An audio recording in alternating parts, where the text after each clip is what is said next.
এই মায়াময় সংসাৰৰ তত্ত্ব কোনেও বুজিব নোৱাৰে।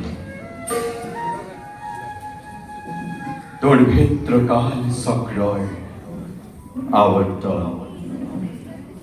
আৰু বিবৰ্তনৰ ফলত বিশ্ব ব্ৰহ্মাণ্ড উঠিছে নামিছে।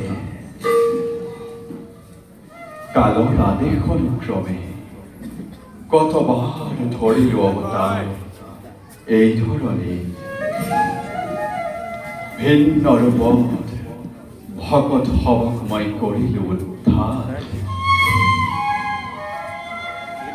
দুষ্ট দমন আৰু সন্তসকলক পালন কৰাই আমাৰ প্ৰধান কৰ্তব্য। যাওঁ নিজ কৰ্তব্যত সমগ্ৰ